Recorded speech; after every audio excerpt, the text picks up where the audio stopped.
दिशा study point. हाँ जी दोस्तों, मैं पंकज कुमार गौतम आप सबका हार्दिक स्वागत, वंदन अभिनंदन, इस्तकबाल करता हूँ दिशा स्टडी पॉइंट में। जी दोस्तों, आपके लिए एक बेहतर, अच्छा और सुंदर अपॉर्चुनिटी है। दिशा स्टडी पॉइंट में हम आपको बिहार बोर्ड, झारखंड बोर्ड और वो सभी बोर्ड जहां एनसीईआरटी की बुक पढ़ाई जाती हैं, या वो सभी विद्यार्थी जो कंपटीशन की तैयारी करना चाहते हैं और किसी कारणवश कर नहीं पाते हैं, तो उनके लिए एक बेहतर अपॉर्चुनिटी है कि वो अच्छे से तैयारी कर सकते हैं। क्योंकि जो हम पढ़ाने जा रहे हैं, इतिहास पढ़ाएंगे पहले, उसके बाद फिर अन्य जो सब्जेक्ट होंगे वो पढ़ाएंगे। ठीक है दोस्तों, तो आज हम शुरू करते हैं एक बार फिर से 12 इतिहास। इतिहास का जो पहला चैप्टर है 12वीं का, उसका नाम है ईंट, मनके तथा अस्थियां। ईंट, मनके तथा अस्थियां, हड़प्पा सभ्यता। बेसिकली इसमें हमें पढ़ना है हड़प्पा सभ्यता के बारे में। हाँ तो मित्रों, हम देखेंगे हड़प्पा सभ्यता के बारे में। हड़प्पा सभ्यता आप लोग नॉर्मली सुने होंगे हड़प्पा सभ्यता के बारे में। हड़प्पा सभ्यता है, हड़प्पा सभ्यता, ना कि बाहुबली वाला कटप्पा सभ्यता। हड़प्पा सभ्यता, ध्यान दीजिएगा। हाँ तो मित्रों, चलिए हड़प्पा सभ्यता के बारे में जानते हैं। आप लोगों ने सुना भी होगा हड़प्पा सभ्यता के बारे में। सबसे पहले तो ये जानिए कि विश्व में जब तक हड़प्पा सभ्यता की खोज नहीं हुई थी, तब तक लोग यही जानते थे कि मेसोपोटामिया की सभ्यता, मिस्र की सभ्यता और चीन की सभ्यता ही दुनिया की सबसे प्राचीनतम सभ्यता है। लेकिन जैसे ही हड़प्पा सभ्यता की खोज होती है, तब लोगों को पता चलता है कि हड़प्पा नाम की भी एक सभ्यता थी। तब पता चलता है लोगों को कि एक हड़प्पा नाम की सभ्यता थी। तो आइए देखते हैं। सबसे पहले हम देखते हैं इसके समय काल के बारे में। भाई हड़प्पा समय है, हड़प्पा का जो समय काल, हड़प्पा सभ्यता का समय काल यानी समय का जो टाइमिंग है, वो कब से कब तक हड़प्पा सभ्यता को माना जाता है। तो अलग अलग राइटरों के हिसाब से अलग अलग मत है। तो चलिए हम एक मानते हैं 2600 ईस्वी पूर्व से 1900 ईस्वी पूर्व तक। 2600 ईस्वी पूर्व से 1900 ईस्वी पूर्व के बीच के काल को हम हड़प्पा काल मानते हैं। हड़प्पा काल मानते हैं, ठीक है। हड़प्पा काल मानते हैं किसके टाइमिंग को? 2600 ईस्वी पूर्व से 1900 ईस्वी पूर्व तक। अब कुछ विद्यार्थी सोच रहे होंगे कि सर इसमें 2600 पहले ही आ गया, वही बड़ा पहले आ गया और बाद में छोटा है सर 1900। तो सर आखिर इसका रीजन क्या है, आखिर कैसे ऐसे होता है? तो एक बार ध्यान दीजिए, यहाँ क्या लिखा है 2600 ईस्वी पूर्व। आप जब छोटे क्लासों में थे, 3वीं 4वीं, तो हम एक बुक में मैथ में पढ़ते थे वेन आरेख वाला। एक वेन आरेख का पढ़ते थे ना, जिसमें बताया जाता था एक ऐसे लाइनिंग होती थी, बीच का एक पॉइंट होता था जिसको 0 मान लिया जाता था, और इससे आगे यानी दाहिने तरफ जो भी पॉइंट्स रहते थे उसको 1 2 3 4 हम मानते थे, और जो बाएं तरफ आते थे उसको हम मानते थे -1 -2 -3 और -4 में। तो आप लोग पढ़े होंगे कि जो -4 होता है, वो -1 की अपेक्षा ये -4 ये छोटा होता है। तो सेम ऐसे ही कंडीशन रखेंगे। लेकिन ये ईस्वी पूर्व है, इसका मतलब क्या है? तो ईस्वी जो आपने सुना होगा क्रिश्चियन धर्म का आपने नाम सुना होगा। जो ईसा मसीह थे, ईसा मसीह के जन्म के टाइमिंग को, ईसा मसीह के जन्म के समय को हम 0 मानते हैं, और उनके जन्म से पहले की घटनाओं को हम ईस्वी पूर्व मानते हैं। उनके जन्म से पहले घटनाओं को ईस्वी पूर्व मानते हैं, और उनके जन्म के बाद की घटनाओं को हम ईस्वी कहते हैं। क्या कहते हैं? ईस्वी कहते हैं। तो जब ईस्वी पूर्व में है अर्थात माइनस में है, तो 2600 ईस्वी पूर्व अर्थात ये छोटा हो जाएगा और 1900 ईस्वी बड़ा हो जाएगा। तो अब हो गया सेट। अब ये बात समझ में आ गई आपको कि ये ईस्वी पूर्व ऐसे कैसे।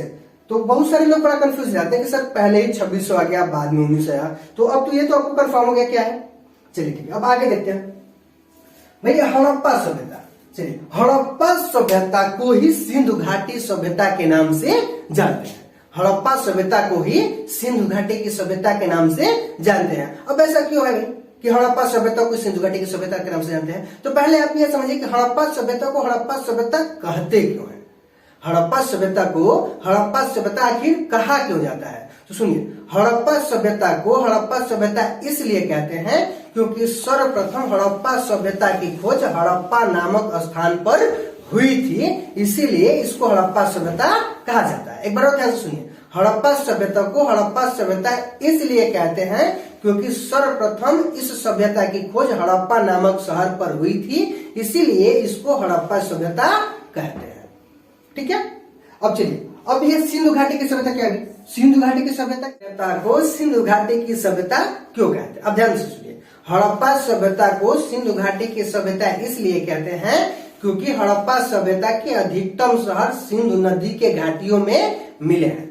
हड़प्पा सभ्यता जो है वो अधिकतम कहाँ फैली है? तो सिंधु नदी के घाटियों में फैली हुई सभ्यता थी, इसीलिए इसको हड़प्पा सभ्यता कहते हैं। एक बार ध्यान सुनिए, हड़प्पा सभ्यता को सिंधु घाटी की सभ्यता इसलिए कहते हैं क्योंकि यह सभ्यता सिंधु नदी के घाटियों में फैली हुई सभ्यता थी। ठीक है, प्रारंभ में जो सिंधु नदी है वहां पर अधिकतम शहर हड़प्पा वाले मिले। शुरुआत में जब शुरुआती जो दौर था उस समय हड़प्पा जितने भी थी वो मैक्सिमम सिंधु नदी के घाटियों में मिले। लेकिन उसके बाद में जब भारत में इसकी खोज होने लगी तो भारत की तरफ जब आया गया तो ये देखा गया कि सबसे ज्यादा हड़प्पाई शहर तो सरस्वती नदी के घाटियों में मिले हैं। सरस्वती नदी के घाटियों में मिले हैं। तो कुछ लोगों ने यह कहा कि क्यों न इस हड़प्पा सभ्यता जो है उसको सिंधु घाटी की सभ्यता कहा जाता है, इसको हटा दिया जाए और सरस्वती की सभ्यता कहा जाए।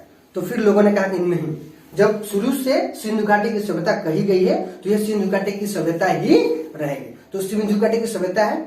ठीक है, अब तो ये क्लियर हो गया कि हड़प्पा सभ्यता और सिंधु घाटी की सभ्यता। चलिए एक बार और रिपीट करते हैं।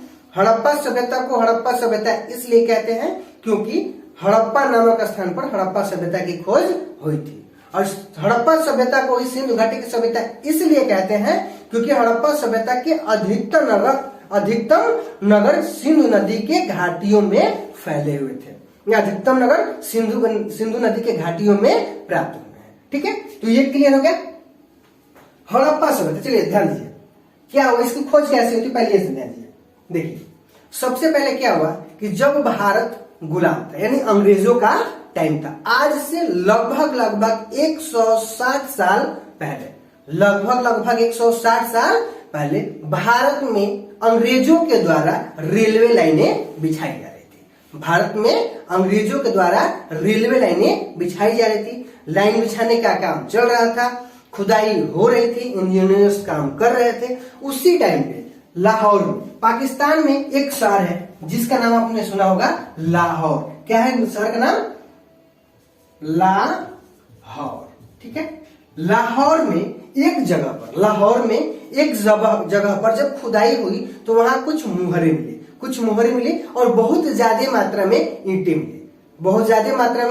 मिली और कुछ मुहरे मिली। ठीक है, तो जो इंजीनियर्स थे उस पर ध्यान नहीं दिए और उन ईंटों का उपयोग रेलवे लाइन बिछाने में कर दिए। ठीक है, सेम ये घटना एक साल बाद यही जब रेलवे लाइनें बिछाते हुए आगे पहुंची तो पाकिस्तान में एक और शहर है कराची। जब ये रेलवे लाइनें कराची तक पहुंची, जब कराची में खुदाई होने लगी तो वहां पर सेम जैसे लाहौर में ईंटें मिली थी वैसे ही कराची में भी मिलने शुरू हो गई। तब लोगों का ध्यान गया कि अरे यार ये तो सेम जैसे लाहौर में था वैसे ही कराची में है। तो फिर लोगों का ध्यान में आया कि अरे लग रहा है कि ये कोई प्राचीन सभ्यता है और पहले जैसे लाहौर में है वैसे कराची में, अर्थात यही सभ्यता दोनों जगह फैली हुई है। तब लोगों को ध्यान गया कि अरे यार ये तो एक सभ्यता है। ठीक है, चलिए ध्यान दीजिए। अब हड़प्पा जो लाहौर है, ठीक है, यहां पर मिला। अब देखते हैं हड़प्पा सभ्यता। ठीक है, पहले हड़प्पा, इसके जो प्रमुख केंद्र हैं, हड़प्पा सभ्यता के जो प्रमुख केंद्र हैं वो दो शहर है। ठीक है, हड़प्पा और मोहनजोदड़ो। हड़प्पा सभ्यता के जुड़वा राजधानी भी कहा जाता है हड़प्पा और मोहनजोदड़ो की। तो हड़प्पा की जो खोज हुई थी वो हुई थी 1921 में। कब हुई थी? 1921 में। किसके द्वारा? हड़प्पा सभ्यता की खोज किसके द्वारा हुई थी? तो दयाराम साहनी के द्वारा। किसके द्वारा? दयाराम साहनी के द्वारा। ठीक है, दयाराम साहनी के द्वारा 1921 में हड़प्पा सभ्यता की खोज हुई। ठीक इसके एक साल बाद 1922 में रखाल दास बनर्जी, क्या नाम था इनका? रखाल दास बनर्जी। ठीक है, रखाल दास बनर्जी के द्वारा 1922 में मोहनजोदड़ो की खोज हुई। मोहनजोदड़ो शहर की खोज कब हुई? तो 1922 में। किसके द्वारा? रखालदास बनर्जी के द्वारा। ठीक है, अब इन दोनों के जो इंचार्ज थे, यानी जो दयाराम साहनी और रखालदास बनर्जी, इन दोनों के जो इंचार्ज थे, इनका नाम था सर जनरल जॉन मार्श। ठीक है, सर जनरल जॉन मार्श इन दोनों के, यानी दयाराम साहनी और रखालदास बनर्जी के इंचार्ज थे। और ये क्या थे भाई? तो भारतीय पुरातात्विक सर्वेक्षण के डायरेक्टर थे। क्या थे? तो भारतीय पुरातात्विक सर्वेक्षण के डायरेक्टर थे। कौन? Sir general John Marsh. ठीक है, ये क्या थे? तो भारतीय पुरातत्व के सर्वेक्षण थे। ठीक है, अब देखिए क्या होता है कि इन्होंने क्या किया कि 1924 में, कब? 1924 में पूरी दुनिया के सामने एक नई सभ्यता का ऐलान कर दिया। पूरी दुनिया के सामने एक नई सभ्यता का ऐलान कर दिया, जिस सभ्यता को हड़प्पा सभ्यता के नाम से जाना जाता है और हड़प्पा सभ्यता कहा गया। चलिए दोस्तों, तो फिर आगे बढ़ते हैं और अब देखते हैं हड़प्पा सभ्यता के बारे में जानकारी के स्रोत क्या क्या है। भाई जानकारी कहाँ से हमें प्राप्त होती है हड़प्पा सभ्यता के बारे में? चलिए ठीक है, देखते हैं हड़प्पा सभ्यता के बारे में जानकारी कहाँ से प्राप्त होती है।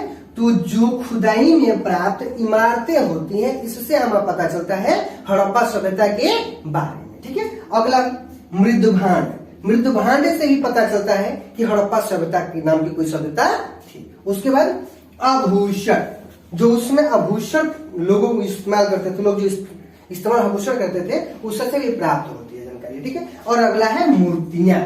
क्या भी? मूर्तियां, जो हड़प्पा टाइम पे जो मूर्तियां मिली हैं, मूर्तियों के जो अवशेष मिले हैं, उससे भी प्राप्त होती है जानकारी कि हड़प्पा सभ्यता के बारे में क्या है। ठीक है, हड़प्पा सभ्यता की जानकारी की स्रोत क्या है? मूर्तियां। चलिए तो एक बार और देखते हैं जानकारी के स्रोत क्या है। तो इमारतें हैं, मृदभांड है, आभूषण है और मूर्तियां है। चलिए अब आगे देखते हैं हड़प्पा सभ्यता में बस्तियां। जो हड़प्पा सभ्यता थी उसमें बस्तियां कैसे थी? ठीक है, तो पहले ध्यान दीजिए, हड़प्पा सभ्यता एक नगरीय सभ्यता थी। कैसी सभ्यता थी?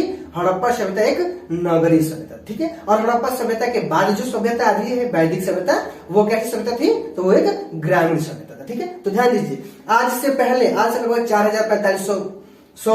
4,4500 वर्ष पहले जो हमारे पूर्वज थे, वो आज के जैसे शहरों की कल्पना किए हुए थे। ठीक है, चलिए आगे देखते हैं।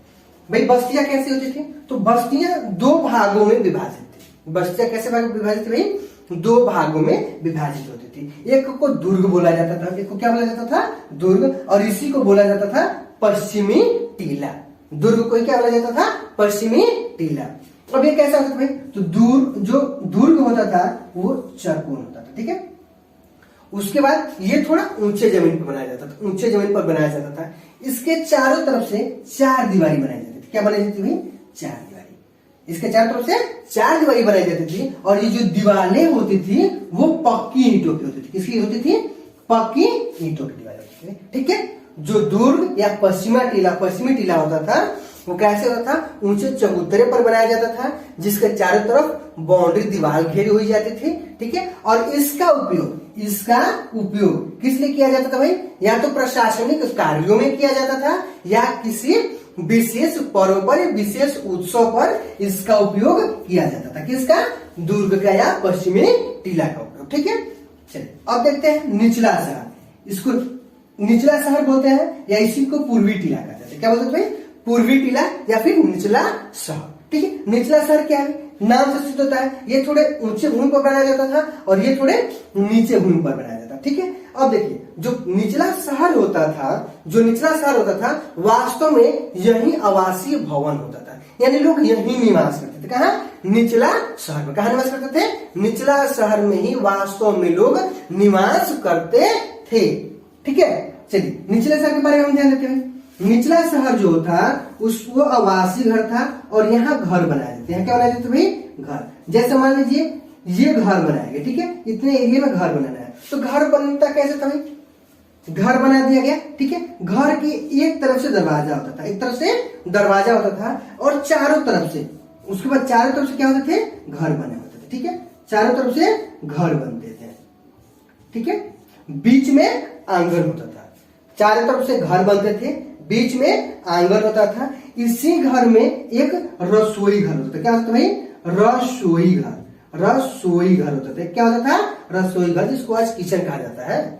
तो एक रसोई घर होता था। इन्हीं घरों में से एक घर में सीढ़ी बनी होती थी। एक घर में सीढ़ी बना होता था और इन्हीं घरों में से एक बाथरूम बनाया जाता था नहाने के लिए। क्या बनाया जाता था? बाथरूम बनाया जाता था। किसके लिए भाई? नहाने के लिए। स्नानागार होता था। क्या होता था भाई? स्नानागार, नहाने के लिए। ठीक है।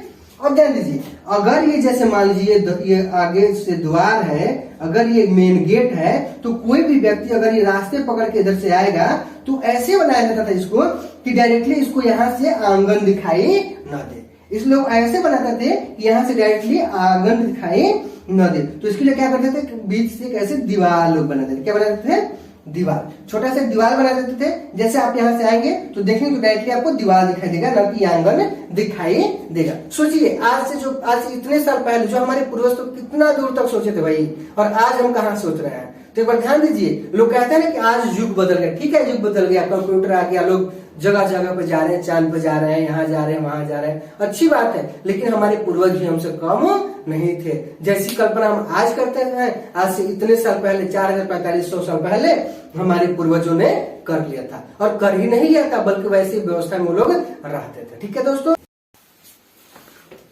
चलिए दोस्तों, तो अपने चैप्टर को आगे बढ़ाते हैं और अब देखते हैं। चलिए अब देखते हैं कि हड़प्पाई नगर, अब तक कितने हड़प्पा सभ्यता के जो नगर है उनमें से कितने नगरों की खोज हो चुकी है और कौन कौन से नगर कहाँ है, मतलब कितने नगर किस देश में स्थित है। क्योंकि जब खोज हो रहा था तो उस टाइम भारत और पाकिस्तान का बंटवारा नहीं हुआ था, तो भारत पाकिस्तान एक ही में था, उधर अफगानिस्तान का भी कुछ क्षेत्र सीमित था। तो चलिए आगे देखते हैं। भारत, अब देखते हैं कि भारत में अब तक कितने हड़प्पाई नगरों की खोज हो चुकी है। तो भारत में अब तक 925 हड़प्पा सभ्यता वाले नगर मिल चुके हैं। कितने नगर? 925, यानी हड़प्पाई सभ्यता के अगर भारत में नगरों की बात की जाए तो टोटल नगर कितने हैं? 925। चलिए अब देखते हैं दूसरे आधार पे, पाकिस्तान। कौन सा भी? पाकिस्तान।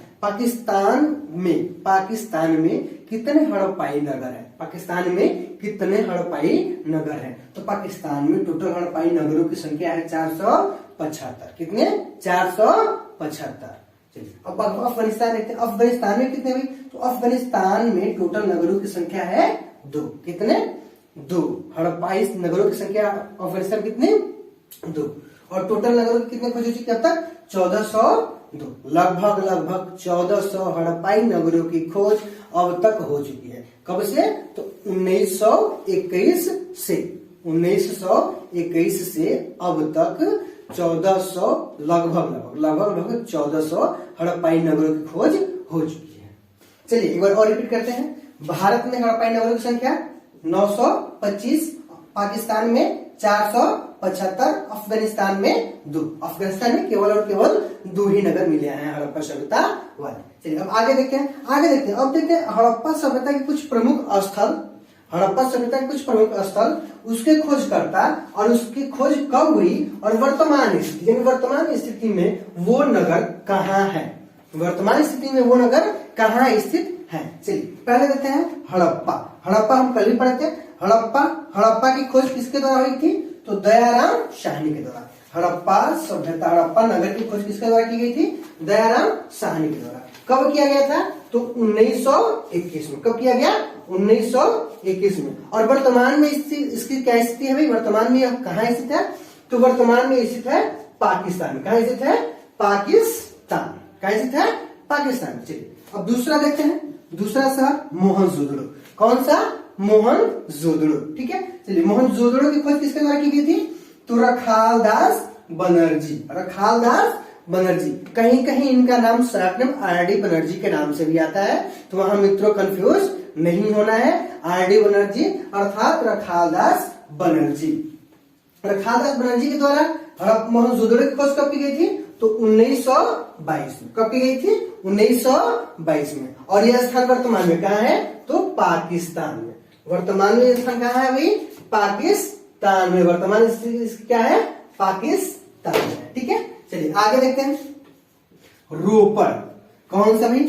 एक हड़प्पा सभ्यता एक नगर खोजा गया जिसका नाम क्या है, रोपड़। रोपड़ के खोजकर्ता कौन है, तो रोपड़ के खोजकर्ता देखेंगे, इनके नाम है यज्ञदत्त शर्मा। इनका नाम क्या है, यज्ञदत्त शर्मा। अर्थात रोपड़ जो शहर है इसके खोजकर्ता कौन है, यज्ञदत्त शर्मा। और इसकी खोज कब की गई थी, तो 1953। कब की गई थी, 1953 में। और ये वर्तमान में स्थित, इसकी क्या स्थिति हुई, वर्तमान में कहाँ है, तो पंजाब में। कहाँ भी, पंजाब में। भारत है एक शहर पंजाब, भारत एक राज्य पंजाब, और पंजाब में ही एक जिला है रोपड़, और उसी जिले में इस स्थल को पाया गया है। किसको, रोपड़ को। ठीक, अब देखते हैं आगे, लोथल। लोथल, लोथल हड़प्पा सभ्यता का एक शहर है, और इसके खोज किए थे A.R. राव। A.R. राव इनका शॉर्ट नेम है लोथल। लोथल के खोजकर्ता कौन है, A.R. राव। कब की गई थी इसकी खोज, तो 1955 में। कब की गई, 1955 में। और इसकी वर्तमान स्थिति क्या है, तो वर्तमान स्थिति है इसकी गुजरात। वर्तमान स्थिति क्या है, गुजरात। आप लोग ध्यान दीजिएगा, आपके एग्जाम में कई बार ऑब्जेक्टिव क्वेश्चन आया है कि लोथल कहाँ स्थित है, लोथल कहाँ स्थित है। तो लोथल कहाँ स्थित है मित्रों, गुजरात में। कहाँ स्थित है, गुजरात में। चलिए आगे देखते हैं, कालीबंगा। कालीबंगा, कालीबंगा के खोजकर्ता कौन है भी, तो कालीबंगा के खोजकर्ता कौन है, वीवी लाल। कौन है भी, वीवी लाल। कालीबंगा का खोजकर्ता कौन है, वीवी लाल। इसकी खोज कब हुई थी, तो इसकी खोज हुई थी 1961 में। इसकी खोज कब हुई थी, 1961 में। और इसकी वर्तमान स्थिति क्या है, कालीबंगा की वर्तमान स्थिति क्या है, तो गुजरात। कालीबंगा की वर्तमान स्थिति क्या है, गुजरात नहीं, राजस्थान है। क्या है, राजस्थान। इसकी वर्तमान स्थिति क्या है, राजस्थान। ठीक है, अगला देखते हैं, सुरकोटदा। सुरकोटदा, सुरकोटदा की वर्तमान स्थिति क्या है, सुरकोटदा की खोजकर्ता कौन है, पहले जेपी सिंह विशिष्ट। जेपी सिंह विशिष्ट, जेपी सिंह विशिष्ट है इसके खोजकर्ता। और इसकी खोज कब हुई थी, तो इसकी खोज कब हुई थी भाई, 1973 1974 में। और वर्तमान स्थिति इसकी क्या है, तो वर्तमान स्थिति इसकी गुजरात। यानी सुरकोटदा कहाँ स्थित है, तो वर्तमान में गुजरात में स्थित है। वर्तमान में कहाँ स्थित है, गुजरात में स्थित। चलिए आगे देखते हैं, अगला देखते हैं भाई, आलमगीरपुर। आलमगीरपुर, आलमगीरपुर के खोजकर्ता कौन है, आलमगीरपुर के खोजकर्ता यज्ञदत्त शर्मा। आलमगीरपुर के खोजकर्ता कौन है, यज्ञदत्त शर्मा। देखिए यज्ञदत्त शर्मा यहाँ भी खोज करता है, और रोपड़ के भी। रोपड़ की खोज किसने किया था, तो यज्ञदत्त शर्मा। और आलमगीरपुर इसकी खोज किसने किया था, तो यज्ञदत्त शर्मा।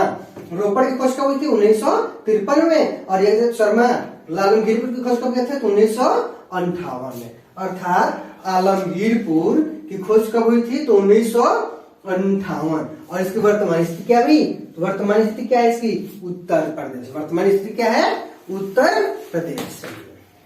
चलिए एक बार और इसको रिपीट करते हैं, ध्यान दीजिए, ध्यान से सुनिएगा। स्थल, स्थल हड़प्पा। स्थल में देखिए हड़प्पा। हड़प्पा की खोज किसके द्वारा हुई थी, दयाराम साहनी के द्वारा। हड़प्पा की खोज किसके द्वारा किया गया था, दयाराम साहनी के द्वारा। कब किया गया था, 1921 में। वर्तमान स्थिति इसकी क्या है, पाकिस्तान। दूसरा मोहनजोदड़ो। मोहनजोदड़ो की खोज किसके द्वारा किया गया था, तो खालदास बनर्जी या आर.डी. बनर्जी के द्वारा। कब किया गया था, 1922 में। वर्तमान स्थिति क्या है, तो पाकिस्तान है। चलिए तीसरा देखते हैं, रोपड़। रोपड़, रोपड़ की खोजकर्ता कौन है, तो यज्ञदत्त शर्मा। कौन है भाई, यज्ञदत्त शर्मा। कब किया गया था, 1953 में। 1953 में। वर्तमान स्थिति क्या है, पंजाब। लोथल, लोथल के खोजकर्ता कौन है भाई, लोथल के खोजकर्ता कौन है, A.R. राव। लोथल के खोजकर्ता कौन है, A.R.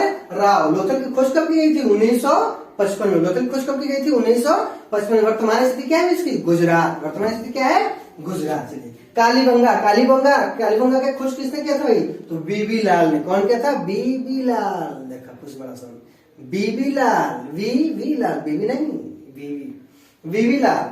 कब किया गया था, 1961 में। कब किया गया था, 1961 में। वर्तमान स्थिति क्या है इसकी, राजस्थान। वर्तमान स्थिति क्या है, राजस्थान है। अगला सुरकोटदा। सुरकोटदा भाई, सुरकोटदा के खोजकर्ता कौन है, जेपी विशिष्ट। जेपी विशिष्ट। चलिए जेपी विशिष्ट कब किया था भाई, 1973 1974 1974 में। वर्तमान स्थिति क्या है इसकी, गुजरात। अगला आलमगीरपुर। आलमगीरपुर का खोजकर्ता कौन है, यज्ञदत्त शर्मा, 1958। और इसकी वर्तमान स्थिति है उत्तर प्रदेश। चलिए अब आगे देखते हैं, सिंधु घाटी सभ्यता से प्राप्त अवशेष। भाई सिंधु घाटी सभ्यता में कुछ शहर है, कुछ नगर है और वहां से कुछ अवशेष प्राप्त हुए हैं। तो अब ये देखेंगे कि किस नगर से क्या क्या अवशेष मिले हैं, किस नगर से क्या क्या अवशेष मिले। चलिए पहले देखते हैं हड़प्पा। भाई हड़प्पा से क्या मिला है? हड़प्पा से मिला है पत्थर से बनी नर्तकी के साक्ष्य। भाई पत्थर से बनी नर्तकी, नर्तकी में तो समझ रहे ना, नर्तकी मतलब नाचने वाली, यानी पत्थर से बनी नर्तकी के साक्ष्य मिले हैं। कहाँ मिले भाई? हड़प्पा में। कहाँ मिले हैं? हड़प्पा में। और भाई कब्रिस्तान के भी साक्ष्य मिले हैं। कब्रिस्तान के साक्ष्य कहाँ मिले हैं? कब्रिस्तान के साक्ष्य कहाँ मिले हैं? तो हड़प्पा में। देखो एक तरफ नाचने वाली और दूसरी तरफ कब्रिस्तान के साक्ष्य। ज्यादा चक्कर में पड़ोगे नाचने वाली के तो कहाँ जाओगे? कब्रिस्तान में। ध्यान रखना, ज्यादा चक्कर में नहीं पड़ना है। चलिए अगला देखते हैं, मोहनजोदड़ो। कौन सी? मोहनजोदड़ो। मोहनजोदड़ो से आपने सुना होगा हड़प्पा सभ्यता की जुड़वा राजधानी क्या थी? तो हड़प्पा और मोहनजोदड़ो। हड़प्पा और मोहनजोदड़ो। सबसे बड़ा नगर हड़प्पा सभ्यता में कौन था? सबसे बड़ा नगर हड़प्पा सभ्यता में कौन था? तो मोहनजोदड़ो। कौन था भाई? मोहनजोदड़ो। और मोहनजोदड़ो की आबादी उस समय कितनी थी? लगभग 30,000 से 35,000 की आबादी थी। कहाँ? मोहनजोदड़ो में। ठीक है, चलिए मोहनजोदड़ो से क्या साक्ष्य मिले भाई? तो सबसे बड़ा स्नानागार, सबसे बड़ा स्नानागार, यानी सबसे बड़ा स्नानागार के साक्ष्य कहाँ मिले हैं? मोहनजोदड़ो मिले हैं। अन्नागार, अन्नागार का मतलब, अन्नागार को तो अनाज रखने वाला घर, अनाज रखने वाला घर। तो अनाज रखने वाला घर यानी अन्नागार का साक्ष्य कहाँ मिले हैं? तो मोहनजोदड़ो में। सबसे बड़ी ईंट, सबसे बड़ी ईंटों के साक्ष्य कहाँ मिले हैं? मोहनजोदड़ो में। सूती कपड़े के साक्ष्य मिले हैं कहाँ? मोहनजोदड़ो में। ठीक है, ध्यान रखिए आर्यों के आक्रमण के साक्ष्य, आर्यों के आक्रमण के साक्ष्य। आगे हम पढ़ेंगे कि हड़प्पा सभ्यता के पतन का एक कारण ये भी था आर्यों का आक्रमण। तो आर्यों के द्वारा आक्रमण जो किया गया था उसका साक्ष्य मिला है। कहाँ मिला भाई? मोहनजोदड़ो। कहाँ मिले हैं? मोहनजोदड़ो में। और अगला क्या भाई? जहाज की निशान वाली मोहर। जहाज की निशान वाली मोहर के साक्ष्य कहाँ मिले हैं? मोहनजोदड़ो में। कहाँ मिले भाई? मोहनजोदड़ो। चलिए आगे देखते हैं, लोथल। लोथल भाई, लोथल, लोथल में क्या मिले भाई? लोथल बंदरगाह के साक्ष्य। लोथल में क्या मिले भाई? बंदरगाह के साक्ष्य। लोथल में क्या मिला है भाई? बंदरगाह के साक्ष्य मिले हैं। ठीक है, अगर कोई पूछ दे कि लोथल यानी बंदरगाह के साक्ष्य कहाँ मिले तो क्या बताएंगे? लोथल में। क्या बताएंगे? लोथल में। अगर कोई पूछ दे कि हड़प्पा सभ्यता में व्यापारिक केंद्र कौन था? हड़प्पा सभ्यता में व्यापारिक केंद्र कौन था? तो कौन था भाई? लोथल। कौन था? लोथल। कौन सा नगर था? तो लोथल नगर। चलिए एक बार और आगे देखते हैं, हाथी के दांत। हाथी के दांतों के साक्ष्य कहाँ मिले हैं? लोथल में। हाथी के दांतों के साक्ष्य कहाँ मिले हैं? लोथल में। आटा पीसने की चक्की, आटा पीसने की चक्की में कहाँ मिली है? लोथल में। आटा पीसने वाली चक्की कहाँ है? तो लोथल में। चलिए आगे देखते हैं, कालीबंगा। कालीबंगा में क्या मिले भाई? जोते हुए खेत, जुते हुए खेत। जुते हुए खेतों के साक्ष्य क्या मिले हैं? तो कालीबंगा मिले हैं। और लकड़ी की नाली। क्या मिली भाई? लकड़ी की नाली। लकड़ी की नाली। देखो वर्तमान समय में फाइबर का नाली चलती है, लकड़ी का नाली वाला नाम। चलिए देखिए, लकड़ी की नाली के साक्ष्य मिले हैं। ठीक है, काली मिट्टी की चूड़िया। काली मिट्टी की चूड़िया, काली मिट्टी की चूड़िया। अब चूड़ी कौन चाहिए? प्लास्टिक के, शीशा के, कैसन चमकत। और ये कैसे चूड़ी पहनते थे यहाँ के लोग? काली मिट्टी के। ठीक है, कच्ची ईंटों के प्रमाण मिले हैं। कहाँ मिले भाई कच्ची ईंटों के प्रमाण? तो कच्ची ईंटों के प्रमाण मिले हैं कालीबंगा में। एक बार ध्यान दीजिए, कालीबंगा में क्या मिले भाई? जुटे हुए खेत, लकड़ी की नाली, काली मिट्टी की चूड़िया और कच्ची ईंटों के साक्ष्य मिले। कहाँ मिले भाई? कालीबंगा। चलिए आगे देखते हैं, सुरकोटदा। सुरकोटदा में क्या मिले भाई? सुरकोटदा में घोड़े की अस्थियां। घोड़े की क्या है? घोड़े की अस्थियां है। घोड़े की क्या है? अस्थियां। घोड़े की अस्थियां मिले। कहाँ? सुरकोटदा में। और क्या मिले भाई? ऊंटों के साथ मिले, यानी घोड़े की अस्थियां और ऊंटों के साक्ष्य क्या मिले हैं? तो सुरकोटदा मिला। कहाँ मिला भाई? सुरकोटदा में। सुरकोटदा में क्या मिला है? तो घोड़े की अस्थियां और ऊंटों के साक्ष्य। चलिए अगला देखते हैं, बनवाली। बनवाली में क्या मिले? मिट्टी के हल। बनवाली में क्या मिला है? तो मिट्टी के हल मिले हैं। अच्छे किस्म के जौ मिले हैं। अच्छे किस्म के जौ मिले हैं। सरसों मिला है और तिल मिला है। सरसों मिला है और तिल मिला है। समझ में आ गया? चलिए एक बार इसको रिविजन कर लेते हैं। देखिए, सिंधु घाटी सभ्यता से प्राप्त अवशेष यानी किस शहर से क्या क्या हमें मिले हैं? तो हड़प्पा से क्या मिले भाई? पत्थर से बनी नर्तकी के साक्ष्य और कब्रिस्तान के साक्ष्य। अगला क्या है? मोहनजोदड़ो। मोहनजोदड़ो से क्या मिला भाई? तो सबसे बड़ा स्नानागार, अन्नागार, सबसे बड़ी ईंट, सूती कपड़े के साक्ष्य, आर्यों के आक्रमण के साक्ष्य और जहाज के निशान वाली मोहरें लिए हैं। लोथल से क्या मिले भाई? तो लोथल में बंदरगाह के साक्ष्य मिले हैं, हाथी के दांत मिले हैं, आटा पीसने की चक्की मिली है। कालीबंगा में क्या मिले हैं? तो कालीबंगा में जुते हुए खेत मिले हैं, लकड़ी की नाली मिली है, काली मिट्टी की चूड़ियां मिली है और ईंटों के प्रमाण मिले हैं। कैसे ईंटों के भाई? कैसे ईंटों के? तो कच्ची ईंटों के। कच्चे ईंटों के प्रमाण कहाँ मिले हैं?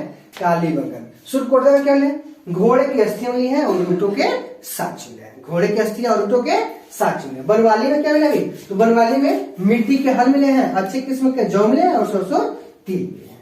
ठीक है, समझ आ गया इतना? चलिए ठीक।